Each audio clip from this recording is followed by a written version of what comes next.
先一步压制，美军生存境况堪忧，时间不多了，关键时刻俄再帮中国一个大忙，没出手再想伸进来可就难了。了解当前中美对抗态势的人就清楚，大多数时候美国都处在攻势，而面对美国的打压遏制，中国大多是被动接招，处于守势。而尽管美国这样的攻击举措要么以失败告终，要么没有多大遏制效力，但是其仍然给美国带来了一个最大的好处，也即由于美军的主动姿态，中美对抗的主导权一直掌握在美国手上，这一点对中国是极为不利的。被动也意味着永远要落后敌人一步，但是日前这一现状却颠倒了，中国先每一步对其进行压制。随着现代军事技术的发展，海军的重要性越来越凸显，战争中夺取制海权也变得至关重要。而在大家的一贯认知中，美国海军仍然是当今世界上无法撼动的存在。然而，在中国下饺子般神速的造舰速度面前，美国明显有些吃力了。不久前，美国曾雄心勃勃地提出大规模的海军造舰计划，但是日前这一计划却被无情地嘲讽了。美国海军作战部长表示，根据目前的预算，美国担负不起更大规模的海军，只能勉强维持300艘舰艇左右的规模。相比之下，中国海军目前已经拥有了360艘左右的各类舰艇，而且这一增长势头将会在未来持续。预计不久之后会达到400艘。至于中国为何如此迫切地发展人民海军，一个重要的原因是，当前中国面临的外部威胁主要来自海上，特别是美国印太战略的围堵之下，中国就必须努力壮大自身。从这一点来看，中国在海军发展上虽然是后发崛起，但是却率先压制了美军。而随着冷战时期的美军主力战舰的相继退役，美国海军的颓势将会越来越明显。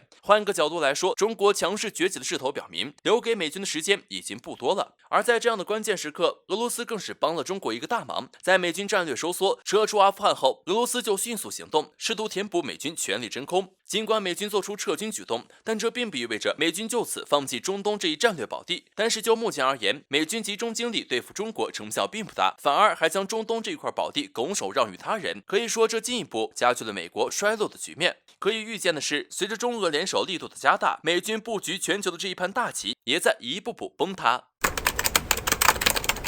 印度刚表态要来南海，普京就翻脸，让印度下不来台，俄印关系会破裂吗？目前在南海局势紧张的背景下，印度却也要来搅浑水，这一系列行动让俄罗斯不满情绪爆发。在国际事务上，印度遭到俄罗斯的冷遇。之前英国伊丽莎白女王号航母打击群来南海前，还和印度海军举行联合军演，印方出动了12艘舰艇，至少30架战机，2艘潜艇，演习总兵力高达4500人。随后在伊丽莎白女王号航母群穿过南海后，印度也宣布将派4艘护卫舰到南海等西太平洋区域，将计划与越南、菲律宾、马来西亚、澳大利亚共同参加海上演习，随后还将与日本、美国、澳大利亚共同举行演习，以实际行动对抗中国在印太地区的扩张主义。对此，印度时报发文称，印度与印太地区志同道合的国家已经举行了一系列演习，加强印度与美国印太司令部的联系。印度甚至还在美国驻巴林首都麦纳麦的军事基地设有常驻联络官。最近，美国国务卿布林肯还访问印度，与莫迪强调共同对抗中国。莫迪还和拜登利用4国机制、领导人气候峰会加强联系，两国外长和防长也互动频繁。分析称，印度一向被美国视作印太策略的关键环节，而美国从中东战略收缩，将重点转移到印太地区，印度的作用再次被美国重视，这也给印度刷存在感的机会，已经开始偏离不结盟政策。此前，俄罗斯外交部长拉夫罗夫就曾警告印度，西方试图推行印太战略，并把印度拖入反华游戏，这也将大大削弱俄罗斯和印度紧密的伙伴关系和特殊关系。近段时间，普京对印度态度明显冷淡。据印度快报消息，印度又没有被邀请参加由俄罗斯召集的一次关键会议，该会谈将谈论阿富汗局势，预计中国、巴基斯坦、美国将出席。在被问到为何印度没有被邀请参加时，印度外交部似乎有意淡化，并强调印度和俄罗斯拥有特殊优越的战略伙伴关系，两国定期就阿富汗问题接触。值得注意的是，在3月份的时候，印度也没有受邀参加莫斯科举行的阿富汗问题国际会议。印度本就一直是阿富汗局势的利益攸关方，对其投资近30亿美元的援助和重建活动。然而，俄罗斯却漠视了印度，不仅表明俄罗斯和印度关系出现裂痕，也表明俄罗斯和美国一样，打心眼里没把印度当成所谓的大国看待。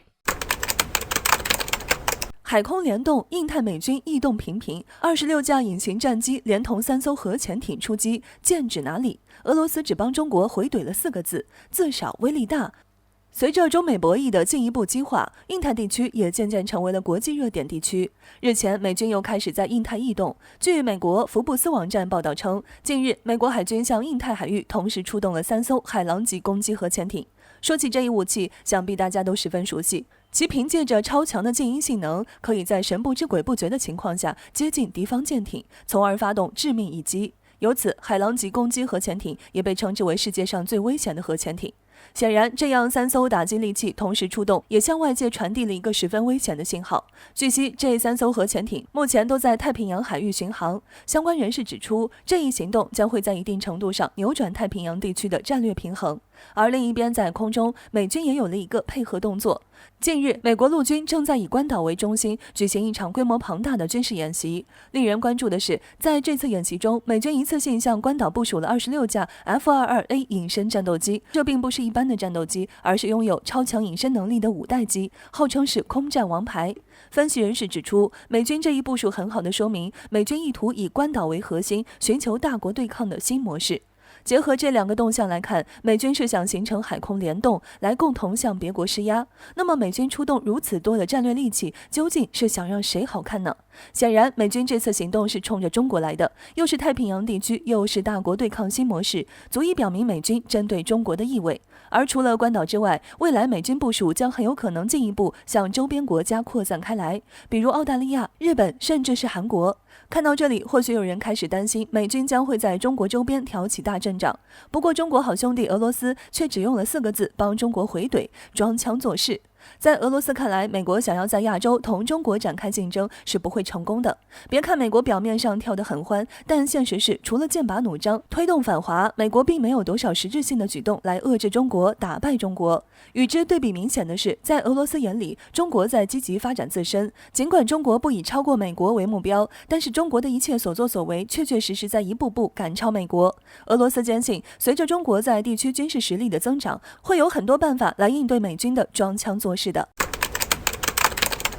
美军接连开展2大军演，想对中国下战书，我军果断接招，10万平方公里直接封海，或将上演关门打狗。最近一段时间，中国南部海域可谓是热闹非凡。在美国的鼓动之下，英国、德国、印度都相继派军舰奔赴南海，大有组建新8国联军围堵中国之势。不过，解放军也不是吃素的。在英航母闯入南海之际，我军就展开密集军演，最终被英美鼓吹数月的炮舰外交，也只能在解放军的监视之下草草落幕了。而德国更是在军舰还未到达南海的时候，就先把软话放了出来，强调会无害的通过南部海域。而印度虽然头铁，没有听明白中国的警告，执意要派4艘军舰硬闯南海，但是无奈其海上实力与中国相差较大，因此大概率也只能过一下口嗨的瘾，掀不起太大风浪。在此背景下，美国应该是看到了小弟们都不争气，于是就打算亲自出马。据相关报道显示，在8月份，美国会有2场军事演习举行，